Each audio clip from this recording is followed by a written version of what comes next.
네, 보신 것처럼 한국 영화의 단골 소재, 바로 조폭입니다. 1970년대부터 한국 사회에서 폭력 조직의 위세는 참으로 대단했는데요. 3대 조폭 가운데 하나였던 범서방파, 김태촌을 행동대장으로 1977년에 결성됐습니다. 전남 광산구 서방면의 지명을 따서 서방파라고 이름을 지었는데요.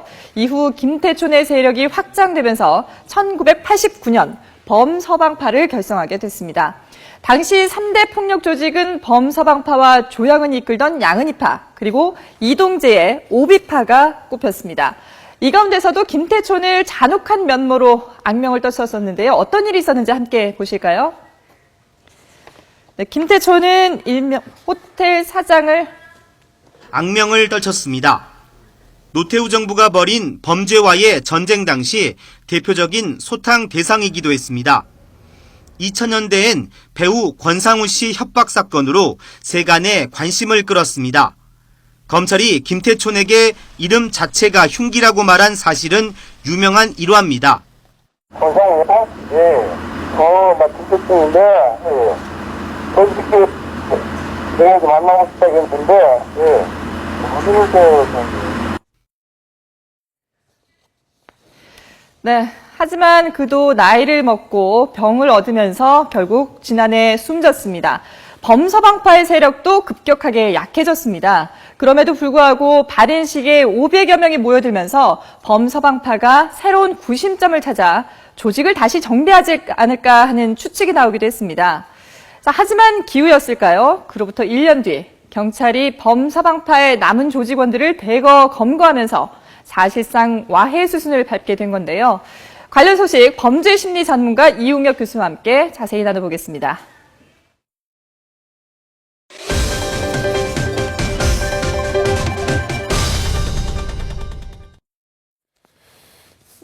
예, 뉴스를 심층적으로 짧게 분석해보는 뉴스룸입니다. 김태촌 없는 범서방파의 몰락, 이웅혁 교수와 함께 얘기 나눠보겠습니다. 어서 오십시오. 네, 안녕하십니까.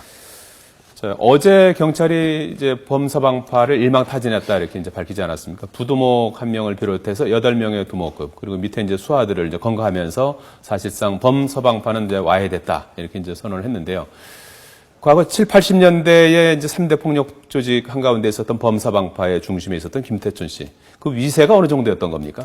네, 그 위세를 우리가 좀 심층적으로 이해하기 위해서는 예. 그 조직 폭력의 뭐 일정한 역사적 연원을 잠깐 살펴보면은 그 위세와 어떤 달라진 점을 우리가 예. 알 수 있을 것 같습니다. 저는 아시는 바와 같이 이제 그 40년대 그 일제 강점기 시기에는 그 종로 상권을 야쿠자로부터 이제 보호하는 뭐 다소 뭐 낭만성이 있는 뭐 그 같은 그 조폭이었다고 한다면 예. 50년대 그 60년대 그 들어서는 소위 그 정치 권력과 연계되는 예. 소위 그 어떤 정치 깡패의 형태로 나타났죠. 예. 우리가 지금 뭐 조직 폭력배라고 얘기를 하지만 원래는 또 깡패라고 얘기를 하지 않습니까? 예. 그것도 이제 연원적으로 보면 영어의 그 갱과 패거리를 몰려서 돌아다닌다. 그래서 이제 그 깡패라고 이렇게 연원적으로 이름이 생겨났는데요. 예.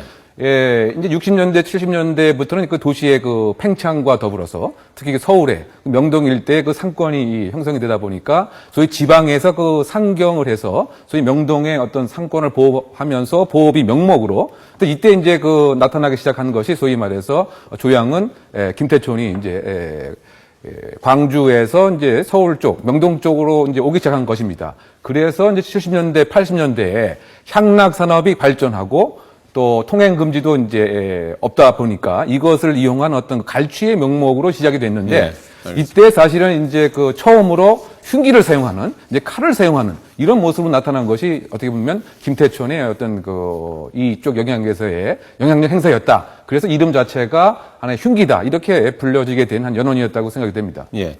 국내 3대 폭력제 7, 80년대 전국을 누볐던 뭐 세 사람이라고 할 수 있는데 범서방파의 김태촌 씨는 사망했죠. 네, 그 심장병으로 이제 사망을 작년에 했는데, 사망했죠. 네, 그렇습니다. 양은이파 조양은 씨는 지금 현재 구속 중이고요. 네, 근데 이제 이분도 사실은 이제 뭐 여러 가지 뭐 종교 활동 등을 하다가 예. 사기 등의 혐의로 필리핀에 가서 또 여러 가지 범죄 행위를 해서 결국은 잡아와서 지금 현재 구속 중에 있습니다. 그리고 오비파의 이동재 씨는 지금 미국에 거주하고 있는 것으로 이렇게 전해지고 있는데 그 중에서도 이 두 사람이 상당히 또 숙명적인 라이벌 관계 아니었습니까?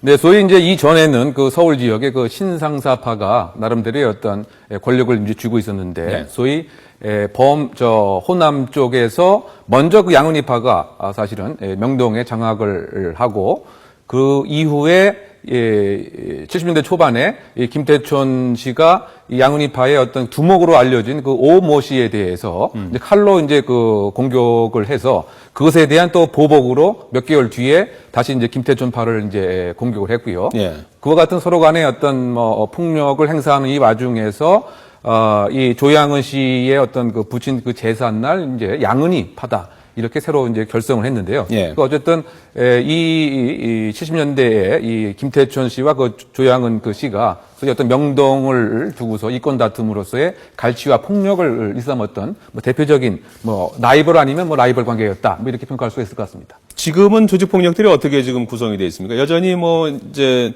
뭐 두 사람, 세 사람 모두 지금 이제 없지만 핵심적인 인물들은 없지만 이제 이름을 빌어서 어떤 조직 폭력의 형태로 뭐 지금도 현재 활동하고 있는 겁니까? 지금 상당히 그 진화 발전을 했다. 예. 바꿔 얘기하면 이제 돈이 있는 곳에 그 이합 집산을 하는 형태로 바뀌었다. 예. 뭐 조직적 측면에서 보면은 네트워크 구조로 상당히 그 몸집을 가볍게 하는 과거 같으면 어떤 조직에 세를 불려서 어떤 뭐 과시도 하고 뭐 이런 형태였는데 지금은 굳이 그럴 필요가 없이 팀제로 이용을 해서 필요한 경우에 돈이 있는 곳에 합법을 가정해서 모였다가 또 사라지는 소위 말해서 과거에는 일정한 지역을 중심으로 하는 어떤 그 지역 중심 어떤 조직 폭력 구조였다고 한다면 지금은 기업형 구조로 뭐 탈바꿈했다 이렇게 생각이 됩니다.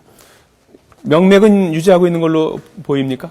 그렇죠. 뭐 일정한 어떤 이제 두목, 부두목, 또 네. 행동대장, 또 어떤 뭐 과거에 있었던 구성원들의 후배, 뭐 이렇게 연계가 가고 있지만은 예. 과거의 모습과 확연히 다른 것은 물리력을 공개적으로 행사하기보다는 합법적인 기업의 형태를 가정해서 그렇다면 경찰의 어떤 수사라든지 이런 것도 좀 어려워지는 거 아니겠습니까? 뭐 상당히 과거보다는 다른 형태가 필요한 것이죠. 네. 즉, 늘 상시적인 모니터링뿐만이 아니고 합법을 가정한 이런 형태가 많이 있다 보니까 정보 분석에 있어서 좀 더 그 체계적인 것이 반드시 있어야 될 것 같고요. 예. 또 이를테면은 유입되는 어떤 새로운 신흥 세력에 대한 그 조기의 어떤 차단.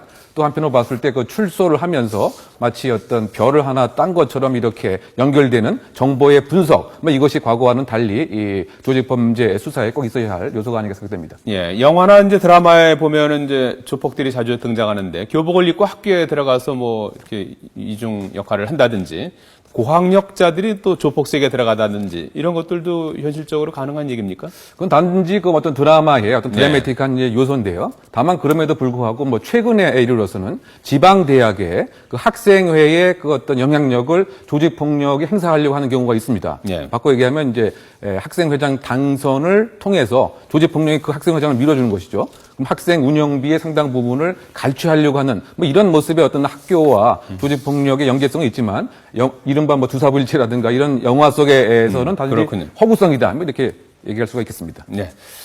자, 어제 경찰이 이 범서방파 조폭들을 대거 검거를 하면서 범서방파가 이제 사실상 일망타진됐다 이런 보도가 있었는데 이와 관련해서 이용혁 교수와 함께 알아봤습니다. 고맙습니다. 네.